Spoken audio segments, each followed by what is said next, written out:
word nerd, wordsmith, wordy, wordless. Oxford Dictionary says a word is a single, distinct, meaningful element of speech or writing, used with others or sometimes alone. We say each one matters. No extra words is literature, minimalist style. And we're getting you right to the story. Ladies and gentlemen, we regret to inform you that due to the snow, boarding will be delayed for another 45 minutes. Passengers started speaking loudly, and a few of them got up to complain to the attendant at the desk. Outside, fluffy white snow continued to fall on this cold December night. We moved to seats overlooking the silent runways, sharing a simple moment of peace, hand in hand. Pam pulled a few cookies from her purse. "If they're so angry about the snow," she said, "why don't they do something about it?" We both laughed. Sometimes it is what it is.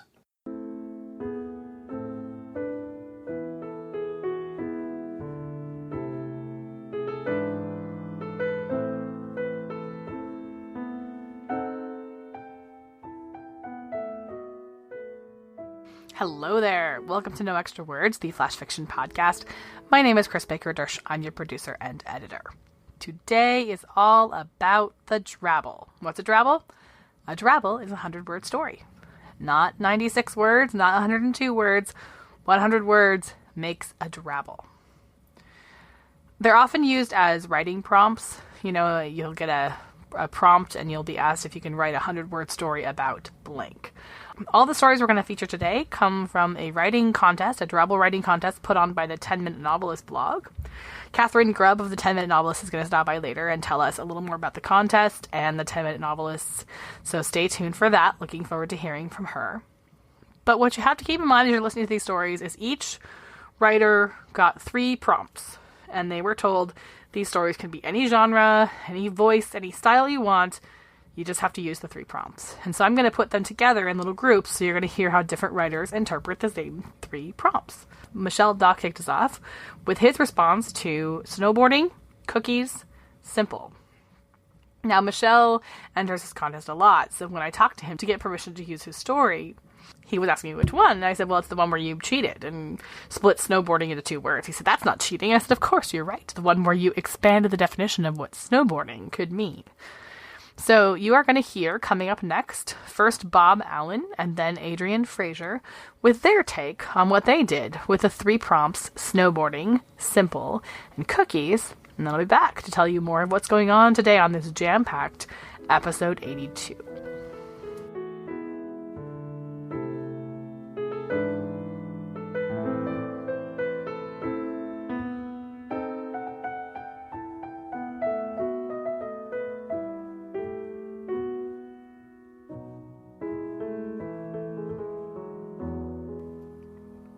It was a very simple concept for a new TV show. Take people who do extreme sports, like parachute jumping, motocross, and snowboarding, and put them in situations that they wouldn't be expected to be good at. Sometimes you get what you expect, like the gator wrangler that was taken to the knitting class. By the time he was done, they almost had to cut him out of the net of yarn he had wrapped himself in. And sometimes you get a surprise, like when the mixed martial arts champion turned out to be a gourmet cookie master chef.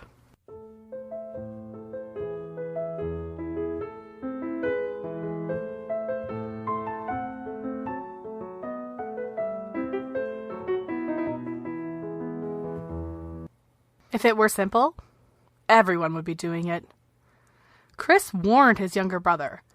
They were on Christmas break, snowboarding down the hill behind their neighborhood. Tommy adjusted his helmet and prepared to take the leap over the picnic tables. Chris had his phone ready to call 911 if Tommy hurt himself. He shut his eyes tight as Tommy started the run, squinted to see his brother fake fall right before the jump. Come on, Tommy. Let's go get some of Mom's cookies while they are still warm. That thought satisfied Tommy. The hill would still be there another day.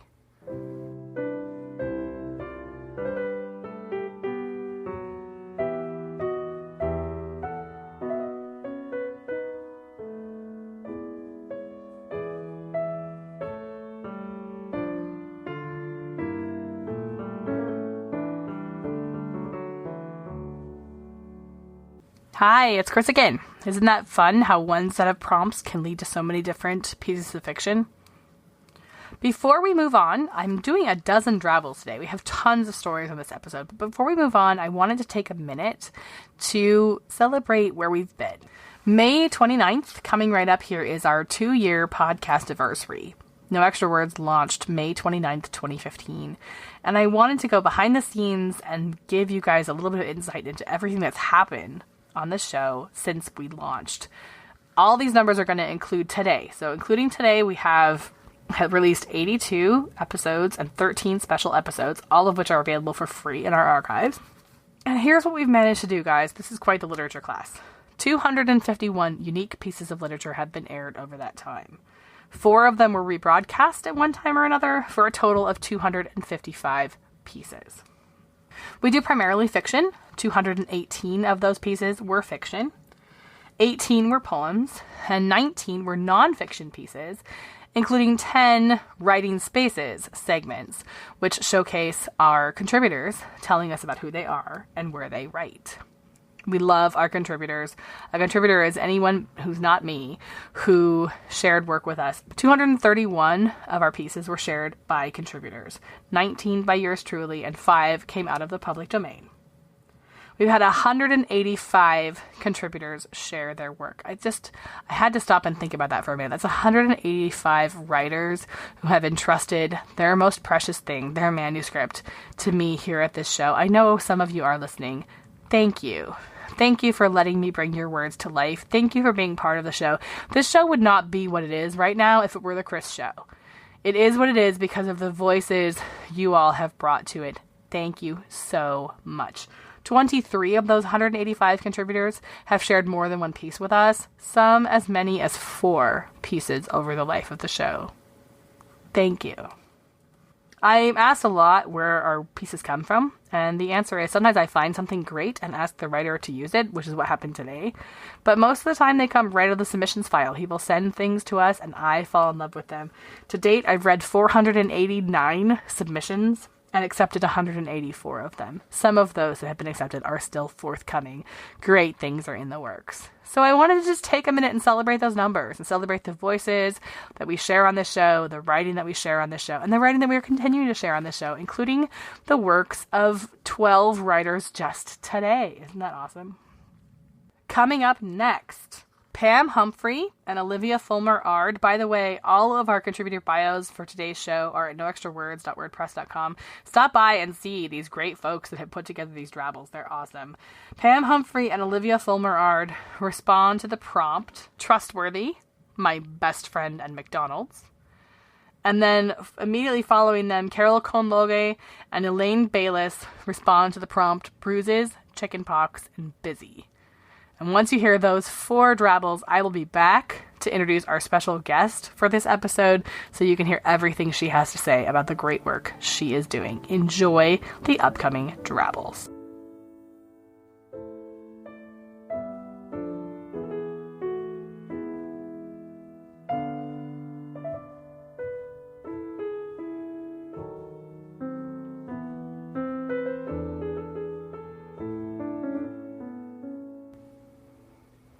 I tightened the belt on my trench coat and adjusted my sunglasses as I slipped into the corner booth at McDonald's. Would my best friend even recognize me? Hey, Harry! I slapped the table and she rolled her eyes. Dang it! What's the code this week, Sherlock? I glanced around as I shook my head. Though she had a memory like a black hole, Livy was trustworthy. Humperdinck. I slipped off my glasses. Thanks for coming. Help yourself to fries. You've got something? I slid a notebook across the table. 4 more chapters. I'll be brutal. Much appreciated.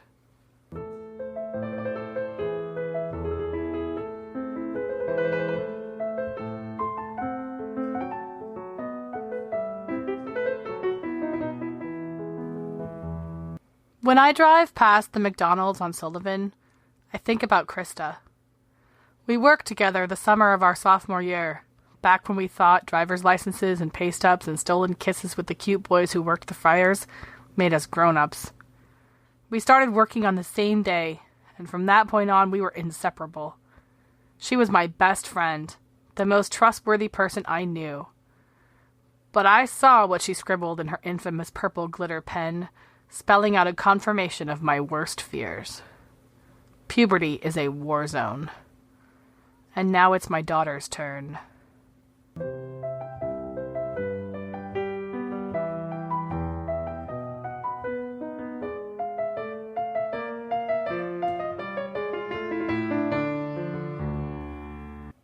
The arrogant old rooster was proud of controlling his hen harem. That is, until a new chick moved in. Immediately he strutted over and said, "I tell every chick what to do around here. What's your name?" "Chicken pox." "I expect my ladies to stay busy, laying eggs, every day." "Really? No one tells me what to do, ever. A wise guy, eh?" He pecked her on the head and left 2 bruises. The next day, the farmer said at supper, "Yeah, he was a tough old bird." Ms. Pox had shared a lesson, how to grow more feministic feathers.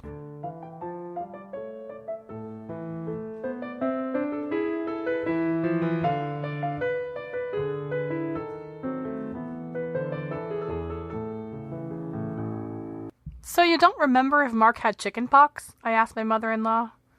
She hunched her shoulders over the sink, busy with the dishes. "It was either Mark or Gabe. I don't know which." I sighed. Golden Gabe, the boy who died. The brother who always overshadowed Mark. The boy who lived. I didn't know if he could handle any more emotional bruises today. Scratching my elbow, I texted my husband, "Babe, it was Gabe, not you. Go ahead and get the chickenpox vaccine." Either way, he needed the shot. Adult chickenpox were almost as bad as shingles.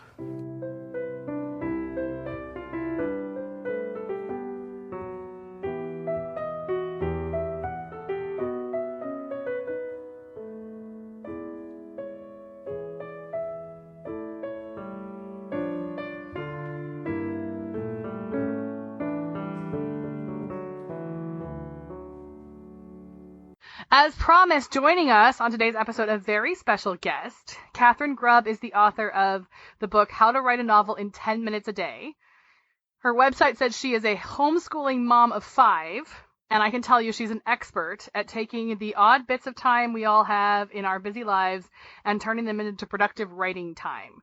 Her website, 10minutenovelist.com, was voted as one of the 101 best websites for writers by Writer's Digest in 2016.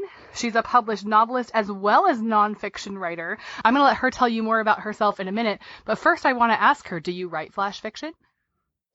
Not really. Nope.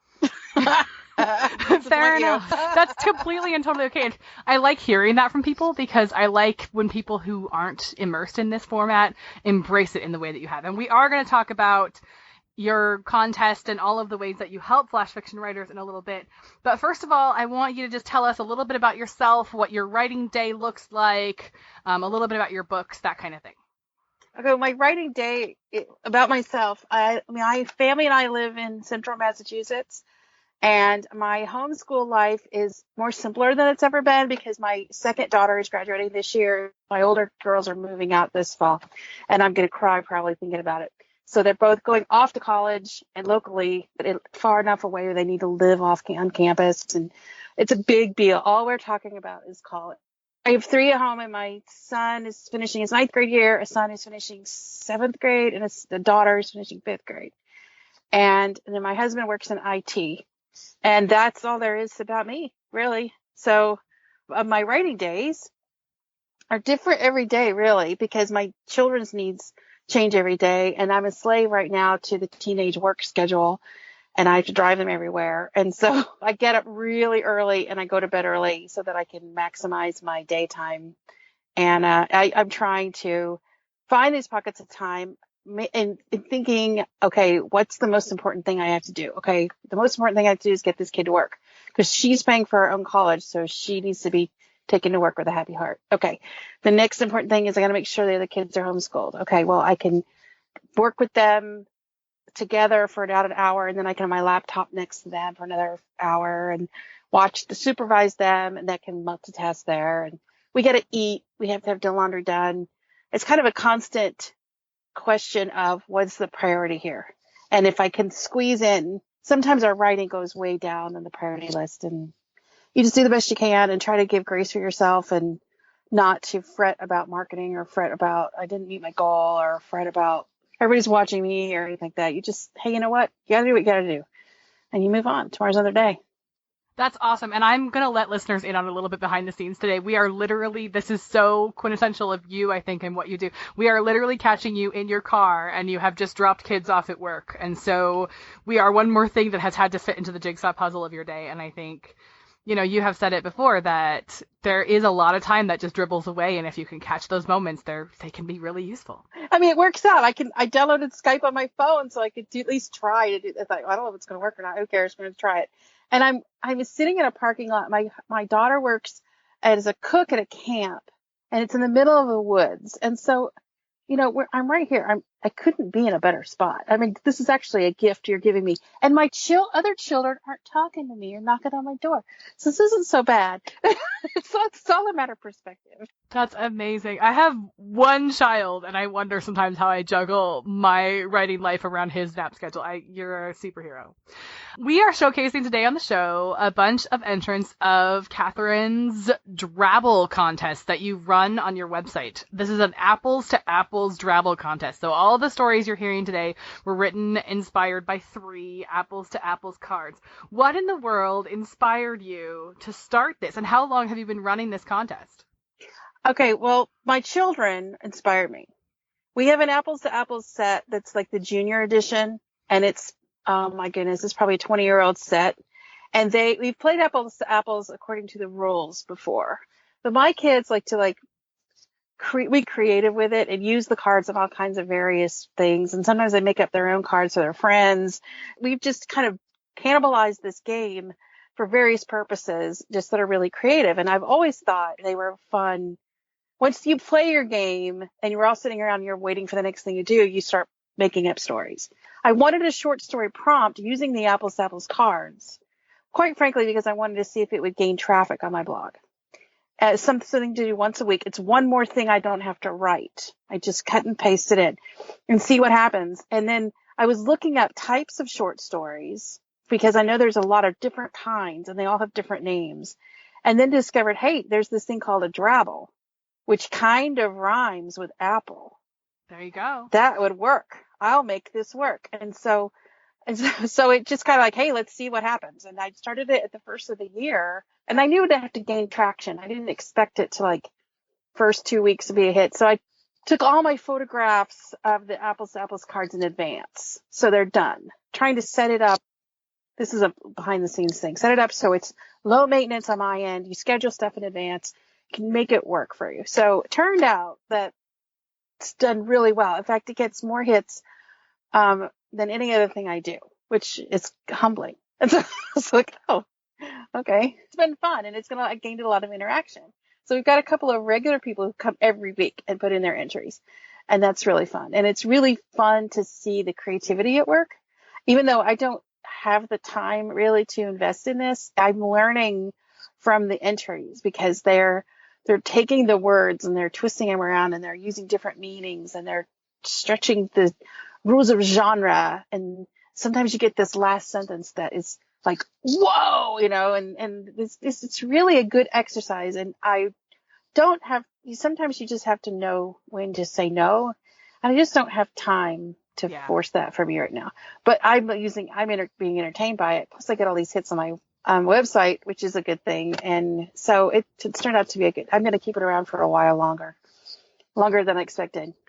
As a producer myself, that was one of the things that I was fascinated by, is how super low maintenance it is, because it is a contest, but literally the winners are whoever gets the most comments. So your only job is to moderate and make sure it's not getting spammed, because it runs itself, people vote, and then you moderate and announce the winners. And I love things that are that simple for a person to run, and so much of a gift to the people who are using it. Well, that's it wasn't going to be fun for me if I had to vote, if I had to If Yeah. I had to sit down with each one and decide, is this one superior to this one? Is this one superior? And, I've got my favorite authors that come back every week, and I would have been a little partial to them. And why do that when they can do my work for me? Get your family to come like this, and boom, it's done. Totally. Kill so many birds with one stone. What are your favorite writing prompts to use for yourself? Because it sounds like this came out of your family, but when you are sitting down and you are in that idea generation phase, I know you don't do flash fiction, but you definitely do write fiction. Yeah. What are some of your own personal idea generators? Well, that's a good question. I try to just pay attention to what's going on. The project I'm working on now came out of a dream, and there was a name given to me about like a little person, like a brownie or a fairy. I don't even write fantasy, but I had this dream, and it took place in the house that we used to live in Boston. We lived there for 12 years. And so in my subconscious, I still live in that house. But I just remember thinking, you just need to write down a couple of sentences about the dream and work on it. So one of the other things that we do with 10-minute novelists is called the 365K or 365 Club. We used to call it the 365K Club. That's 365 Club. It means that we would write 1,000 words a day every day for a year. That originally started with a friend of mine challenging me to do this, just she and I. And so I have this habit now where I have to write an average of 1,000 words a day. And so I have to have material. And so, yeah, blogging is certainly helpful with that. But just like I have to have something, and I'm trying to get it done fast because I have a lot of work to do with my other responsibilities. So I would learn to just take these little bits and pieces of dreams or a memory I had of something weird happening, or this funny thing I saw on the internet that kind of inspired me. Just kind of paying attention so that every day I've got something. And then as the time goes by, you still have to work at it. I created these files in Scrivener of these little snippets of ideas. And sometimes when I don't know what I'm going to work on, I'll just write 100 words on that one and 100 words on that one and 100 words on that one until I get my 1,000 words in. And it's nonsense. I know it's nonsense, but it's something is better than nothing. And so turns out this fairy brownie story has now developed into this middle grade adventure that's going to be really, really fun. And I'm actually enjoying it far more than I thought I would. And so it's just a matter of committing to the idea and playing around with it until you see what comes of it. I also have plans for a mystery that's more adult. And I'm like, this allows me to go to all these different genres I never would have picked up. I've decided that my fiction life is going to be more for fun than it is going to be for serious literary contributions to the world marketplace. I think I could just, maybe I will, maybe it won't, but it's just kind of like I should write what I enjoy. I shouldn't try out to be the next P.D. James or the next J.K. Rowling or whatever. I should see where it goes. I read a great blog post today by there's a former contributor to the show who writes under the blog handle Blonde Write More, and she wrote a blog post about accepting you're not going to be a famous literary author. Like the moment that you just decide that that's not you, that you're not, you are never going to be the next Booker Prize winner, and talking about how that's a little bit of a sad moment, I think, for a lot of people, because I don't know of a single writer who doesn't dream of being the next somebody, but also, like you said, super liberating, because suddenly it's like, I really can write the trashy romances that I like to read, and that's awesome. And I love, it looks, from the research I did on you, like you write a little bit of everything. You write nonfiction, you write fiction, you write YA. It sounds like you're working on middle grade, and it sounds like you're working on mystery, so you go cross genres and cross age groups and cross everything. That sounds super fun. Well, I'm still trying to figure it out, who I am as a fiction writer. I mean, even though I've got 3 novels behind me, and the first novel was inspirational fiction, and I thought that was my thing. And then reading inspirational fiction, I go, no, but I don't sound like that. And then my romance opened a lot of doors for me that I never would have anticipated. And I did that, but I don't see myself as a romance writer, but that's the one that has been the most successful. But I don't want to write another romance. I don't see that was a very special story, but there's not any room for something like it. And so then the young adult one, I just wanted to play around with the 80s. And so I put the story in the setting of my life when I was an 18-year-old freshman at the University of Oklahoma. And so I want to go back there in time and I want to do something different. Kind of like if I had had the confidence as a freshman, who I would have been and what I would have done type of story. As far as the Booker Prize stuff goes, yeah, wouldn't it be great if we were? But, I also think that what it takes to get to that goal, I don't have. I'm not going to sell myself short. I think I'm a good writer. I think I'm a strong writer. But the circles of influence that you have to be to get those type of titles is beyond me right now. I'm not getting an MFA. I'm not going to Iowa. I'm not in these critical reviews and stuff, and I don't intend to be. And so it's kind of a dumb goal to have in a way, if it's not even close to where I am. Where I am right now is I'm giving to my family, and I've got this community of writers that I really am invested in, the people. If all I'm never known for is just that I encouraged a bunch of writers to make the most of their time, and that's all I get, that would be more than enough. And so I don't need to be a booker. You just provided me the perfect segue, because that's the next question. Is I love people who see a need for something and just create it. The people who make new spaces in this world. And that is definitely something that you have done with the 10-Minute Novelists Facebook community. So why don't you talk about where that came from and just a little tiny brief, I know you could go on forever probably, but a tiny brief history of that community and how it has come to be and why people should get involved in it. Well, I got the contract for Write a Novel in 10 Minutes a Day. I got it in 2013, and it wasn't due with the publishers until 2015.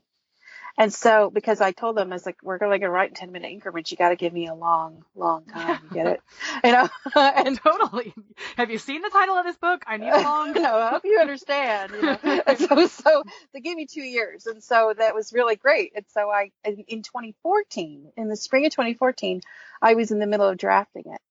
And I was also just coincidentally watching a lot of reality shows with my husband that have to do with marketing. And there was this show called The Pitch, and they had these dueling advertising agencies that would take one product and they would, come up with their whole campaign and then pitch it to the client, and then the client would decide which one was better. Well, and I don't have any marketing experience. I've never had a class. I've never worked there, but my husband has. And so there's a lot of conversations between he and I about this, and I find the whole thing fascinating. And I think if it weren't for the emotional turmoil that it would take, I would love that job, except for the times I would cry, Right. Right. Except for that, I could do that. And so we were talking about this. And so in the meantime, I'm trying to think to myself, okay, my book is coming out in a year. How do I market it? And one of the buzzwords among advertisers and marketers right now is community. And because community has a force behind it to drive the product in a way that it didn't used to. This is a new thing. And so the new trends in marketing are about community. And I'm like, well, I need a community around my book, but I don't know how to do it. And then this amazing thing happened that I don't recommend. I fell down my stairs and I broke my ankle in 2 places. Oh my goodness. No, don't do that. Don't do this. And so I was laid up. My foot was elevated. I had my laptop and my family was waiting on me. I could have it a lot worse. And so I just thought, hey, what if I started out with the Twitter chat first. And I was going to just have a community built around the Twitter chat. But I thought, well, all my friends are on Facebook. How do I get them to the Twitter chat? So I created the group hoping to point people to the Twitter chat. But it kind of worked the other way around. And I would just go on Facebook and I just said, okay, well, I'm doing this. I would just send messages to all my writer friends. Can you join my group? And they all said, sure. And so, and I was just like saying, okay, well, this is what you need to be a 10-minute novelist. You need a designated place that's yours. You need a low expectations because, 10 minutes, sometimes you're going to get 10 minutes, sometimes you're not. Oh, you're going to need, a vision for what you want to do so that you're not wasting time. You need to stay organized. And turned out everybody needed this encouragement. And all of a sudden within the first 4 days, I had over 100 people in the group. Wow. And okay, well, now what? And so I thought, well, I need to have them have a reason to come back to the group. They need to see me as a place of good information as a thought leader. So I need to constantly giving them something. And so I decided that I would, like my homeschooling model, we would do different things every day. Oh, it's this, today's the day we do this. Tomorrow's the day we do this. So it's like, well, why can't we do that in Facebook? Monday is Monday Blogs, which was Rachel Thompson's hashtag she created. That was really successful for her. So I just stole it, and she didn't mind. But Tuesday turned into Buddy Day. Oh yeah, I know, she doesn't mind. It was good for her. Buddy Tuesday, just like we all need help. We all need a chance to ask for help. Let's do that day. And then I created the tag author happiness years and years ago, and nobody liked it. Nobody paid attention to me. I was like, well, I'm gonna do that again. So author happiness became Wednesday. Let's just, what's good? What happened to you? What can you celebrate? Big things or small? So it kind of like, because I had these daily things, I had regular content, and the numbers just kept getting bigger and bigger. And then about 6-8 months in, Sherry Williams, one of my people, I didn't know her until she joined my group, and she and I are having a couple of conversations, and she kept asking me about organization. And you'd organize this, or you thought about this, or you thought about this. And she said, you're going to start your homeschool year again. You're going to be really busy. You need somebody to help you monitor the threads. Because I was also really strict about the rules. Because I have PTSD, and there's some things that really freak me out. And one of them is heavy confrontation. One is loud discussions about politics. One of them is upsetting things people say about religion. And so that, well, hey, instead of me hiding under the covers, how about I just have some rules? Yeah, totally. And I'm not afraid to remind people of the rules. I'm a mother of 5. Right. Getting people mad at me is part of my game. Just say, hey, these are the rules. You're a card-carrying member of the Be Mothers Club. That's right. I know I can do this. And so I just thought, if I have rules, and it's a matter of what unites us instead of what divides us. And if you can't come in with a good attitude, you're not welcome. Which was how I talk to my kids too. Right. Like, you need to get happy in the same pants you got sad in. And so that's, I can do this. And so we just, between the rules and the organization, people were attracted to us. And so, and then title seems to get a lot of people interested too. 10-minute novelist. Everybody knows they're time crunched. And it all pointed to the book. So now it's been 3 years since we've had the group. We've got 6,500 members worldwide. I have a volunteer admin staff of 13 people who monitor threads for me from all over the world. I have subgroups now. The 365 Writing Club that's led by Jessica White. She has a staff that reports to her, and they organize that. We have a new group called 10-Minute Reader that Michelle Daw is leading, and it's about reading classics in 10 minutes at a time. We have the Moving Right Along group that's led by Christine Henneberry, and it's just about being a little bit physically active, because that stimulates your brain, which makes you a better writer. What else do we have? We have 3 chats a week. It's become quite the enterprise. Yeah. And we're planning a conference in 2018, and so I have a subcommittee that's organizing the conference. Right now I have a staff of 8 that they're like making decisions and contacting people and, communicating with the hotel and speaking to the big ticket names that we've invited. And it's quite the monster. And all of your staff are volunteers, right? All of my staff are volunteers. So it's really just this group of people that are out there. I just love this so much, because I think a lot of times in the modern day internet, everybody, the buzzword is monetize, and how can I make money off what I'm doing, which is fine, because everybody should be able to eat and get paid. But the idea that so many of your staff members are just people who want to help and want to keep this space what it is, and all of that is awesome. It blows me away. And it boils down to people. They're enthusiastic about the support that they get. And because we have these rules in place and we're always checking people's attitudes, we want it to be a safe place. We want it to be a place where you're always going to feel welcome. Doesn't matter if you've never written before or that you're multi-published, that you can be yourself here. We don't tolerate any, overt criticism or hatefulness or the trolls. We don't tolerate any of that stuff. And so we want you to come in as a writer, and we have a mindset of generosity. Let's just give. And if you're coming in to take, then you're in the wrong place. Yeah. because I feel like, and I don't have it monetized. I don't make a whole lot of money at this, but if my goal were money, I would rather it come through my relationships. Amanda Palmer, she's a musician, and her book, The Art of Asking is a very similar mindset, because she is really vulnerable with her tribe, and she has this great relationship with them, so that when she has a need, they give. She was the very first musician in history to get $1 million from crowdfunding.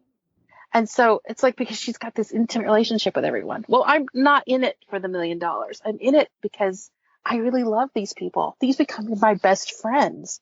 I was just talking to my daughters, who are probably going to go with me to the con in 2018. I was like, yeah, my best buddies at the con, the planning committee, when we all sit down together, we've got a Swede, 2 Brits, 3 Canadians, and a handful of Americans that have been working together for months to put this on. And we can't wait to see each other. Yeah, and totally. So, we're just really, really tight, and we love each other, and we encourage each other. And I got news today that Sandy Stuckless has his short story he submitted to me for our newsletter. He's got accepted to a magazine, and he's over the moon. And it was because he found confidence in our group to go out there and try. That's and awesome. There's so many little stories like that. We just want to be a place where we can pour confidence into people. We can give them help what they need. We can, gently encourage them along in their writing journey. This is a hard thing to get into, and the market is so saturated, and there's a lot of misconceptions about what it takes to be a writer, what it takes to be a selling writer. And we just want to very gently help.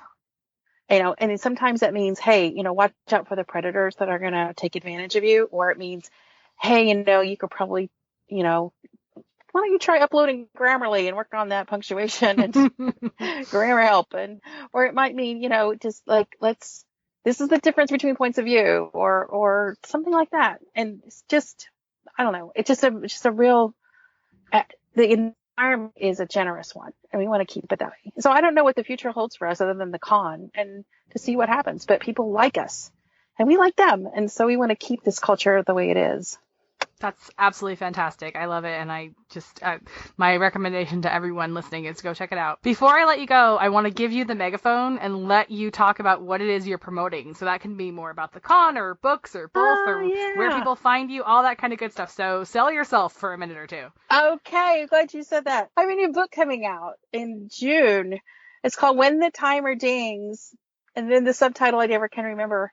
It's like, When the Timer Dings. It's like, organizing your life so you could be a more productive 10-minute novelist, or something like that. And right now you can pre-order it on Amazon, the Kindle version. And what it is the sequel to Write a Novel to 10 Minutes a Day, if there's a sequel. I know it's nonfiction. I get it. If you're writing a novel in 10 minutes a day, that means you're setting your timer, right? And you're working for 10 minutes, and then the timer dings. Then what? So this book will tell you how to organize your life so that you can have more 10-minute increments. So it talks about your big vision for your life. What is your foundational choices? What do you want to be known for? Because we have just a short time on this planet, and we need to make the most of it. So what do you want to be known for in your life? And are you making time for it? Okay, then it gets into the smaller things. So like, have you tracked the way your time goes in a day? Where are you wasting time? Or have you communicated with people in your household on how to make the most of the time better? Or have you set yourself up? Are you getting enough sleep? Are you eating right? Are you planning your meals like randomly, like impulsively, like, oh man, we have to eat again? Or are you taking the time to be organized because that would save you time? So it's a very practical book in thinking through your life and how you can contract things together, or rearrange things, or say no, so that you can do your job well, so you can be what you want to be. And it's not just for writers. It would work for anybody who's struggling with organization and purpose. And I don't think I know anybody who's not. So yeah, I think you've that's one of the things I learned in this. That's one of the things I learned in this. There's a quote in it by he's a quote. Anyway, he's a famous guy. There's a quote in about everybody has to work at productivity. Everybody has struggled with this. No matter where they've been and it from the business world point of view, it's a big deal. And as your life changes, then your schedules change, and there are adjustments that have to be made constantly, because now my daughters got jobs that they're paying for their college, which is what I want them to do. That means I spend more time in the car. So it means it takes away time from other things, which means what does the rest of it look like? So right now, as I speak, I've got meat in a crock pot for dinner, and I know when I leave here where I'm going to go and what I'm going to do. So I'm on top of it. I know what's going on. I'm trying to be more purposeful with it. So anyway, when the timer dings, the Kindle version will be available June 1st, and you can pre-order it now on Amazon.com. Sweet. Well, Katharine, I can't thank you enough for giving your time to us today. I'm going to let you go, and we're going to get the listeners back to hearing more Drabbles by your talented writer friends. But it's 10minutenovelists.com, and Katharine is amazing. Get connected with her. What's the best social media place to find you for people who want to get connected? You go to the Facebook group. 10 Minute Novelist is the best place. But you can also go on Twitter, 10min Novelist. I'm there. And then if you want to go to the blog, do that. All right. Sweet. Well, I'm going to let you go because I know we both have places to be, but thank you, Katharine, so much for... Sure. You're welcome, Chris. Thank you so much for everything, and stay in touch. Let us know how things are going. Thanks, Chris. Coming up next, Clarissa Gosling and Janet Hogan Chapman respond to the prompt, Pinatas, My Family, and Delicate.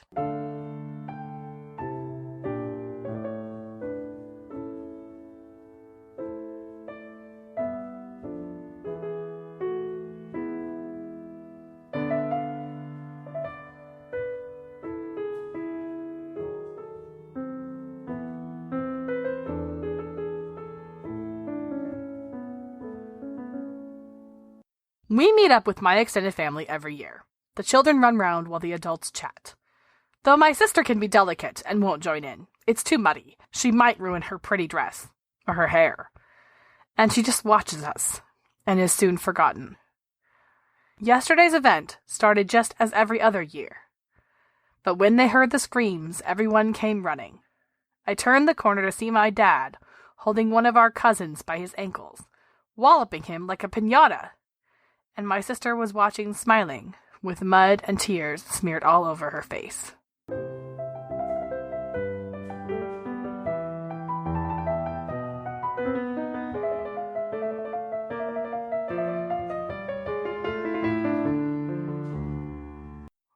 Relationships in our family are delicate. Don't mention weight in front of Aunt Flo, smoking in front of Uncle Al, politics in front of Grandpa, or cancer in front of Cousin Jane. If you should forget one of these cardinal rules, be prepared to have tears, insults, looks that could kill, and a cold shoulder rain down on you like candy from a split piñata. I only did it once, and I was damn near excommunicated from the family. But they're my family, and I love them anyway. Even if I did murder them all.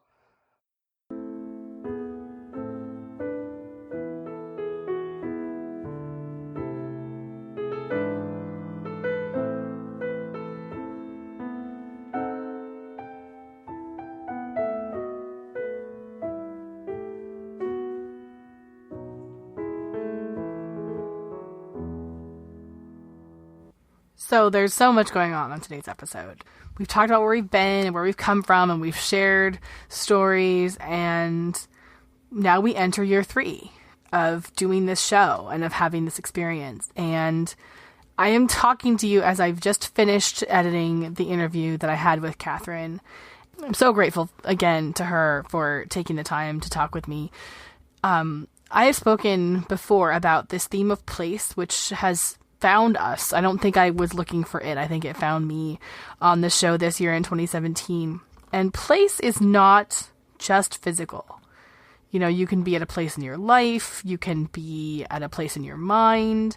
And one of the things that I admire, one of the many things that I admire so much about Katharine and the work she's doing is Katharine is holding space for writers. You know, it got started because she was selling her book. That's awesome. But what she does with the 10-Minute Novelists and with the Drabble contest is she is holding space for other voices to be heard. And in doing so, she is growing herself as a writer, as a marketer. I find that so amazing what she has done in 3 years. She had a head start on us. She started in 2014. As I think about the future of No Extra Words and where we're going, I think I've been pretty candid this year that this has been a year of change because I needed it to be. Because I did not want this to become a boring project or a stagnant project. The thing about a passion project is you have to feel passionate about it or it's not working. And that has caused me to make some changes in the way that I structure the show and hopefully bring some new things to your ears. It's also been a personal journey for me. And one of the things I've been doing in the month of May is I've been working with a podcasting, I don't even know what you would call her. I call her a podcasting guru. I guess technically a consultant who's put together a group of women podcasters, women indie podcasters, to think about podcasting and think about how they can improve their shows in many ways, and also how we can be an advocate for this form and this medium that people don't always appreciate the power of. And so being part of this group has made me think about what I want to do going forward. And as I imagine that, and as I hear Katharine talk about what she does, I think holding this space is such an important thing to me. Holding the space for different writers' voices, holding the space for my own voice, which is something that I want to do more of, and holding the space for there to be creativity and storytelling happening so that we are trying new things and we are experimenting with storytelling in this digital space. It's more than writing that we're doing here. It's storytelling. Writing is a really cool thing. I'm a writer. I love literature and stories, but storytelling is much more primal than that.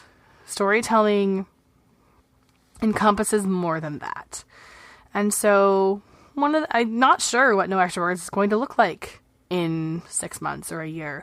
But one of the things I want to do is keep experimenting with how we share stories and keep bringing that to you. I want to stick with the short form because it's something that I gravitate towards and it's something that I feel a strength in creating.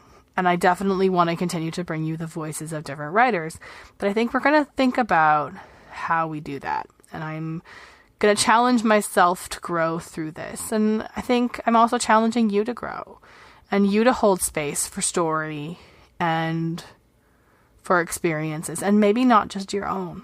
I think there's a selflessness that we have the ability to do in this 21st century digital space where when you think about your social media, the things that are the most powerful are the conversations and the community, not so much the people just broadcasting their opinions all the time without responding. So I'm going to have that in my mind. We're going to close out with 3 more Drabbles. The prompt for these final 3 was water, bunk beds, and dumb. And your Drabble artists are returning contributor Jeffrey H. Toney, Jamie Hirschberger writing as J.R. Nichols. Congratulations to Jamie. Her novelette is available on Amazon today. Go check out noextrawords.wordpress.com for all the links as to where you can get that. And because I have to play too, I'm going to close you out with my own personal 100-word Drabble responding to that prompt. Thank you so much for being here with us. Thank you to our first-time listeners. Thank you to our long-time listeners. Thank you to all our contributors. No Extra Words will be back in 2 weeks, where we would hold space for more writers, more stories, and more opportunities. And I will see you then.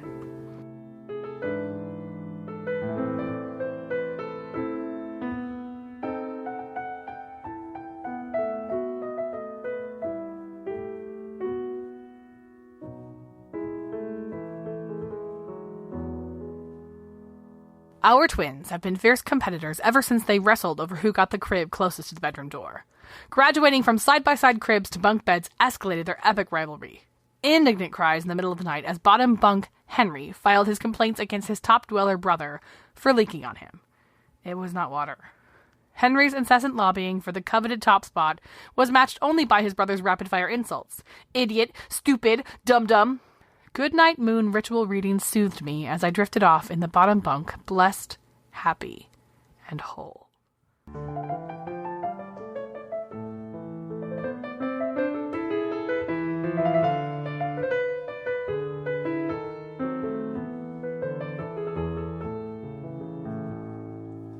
Despite dozens of intimate conversations over after-hours cocktails, Bob had never made a pass at Joan.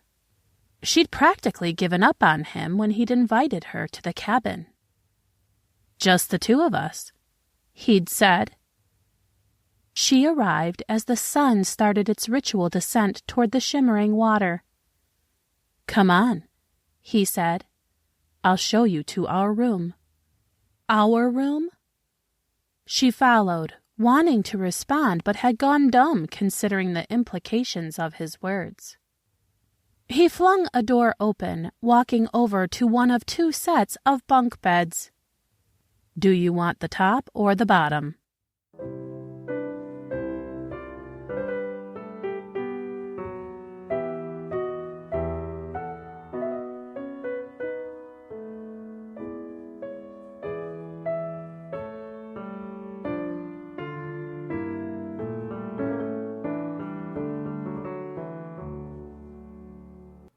Summer camp was the mom's idea. I've got these outdoorsy moms who met while working at a Girl Scout camp. Dumb, right? They're not even interesting lesbians. I doubt they'd approve of this horror movie place. The guy who carries our luggage to our cabin does not look old enough to have this job. And the cabin is definitely not up to fire code. I stare at the wall of bunk beds. Water drips from the ceiling and hits 3 beds at once. The mean girls next to me plot my death. Is it too early for my phone call home? Thanks for listening to the No Extra Words podcast. For more information on today's stories and contributors, or to learn how to submit your own work, please visit us at noextrawords.wordpress.com. The best support you can give the show is to recommend us to your family and friends. See you next time.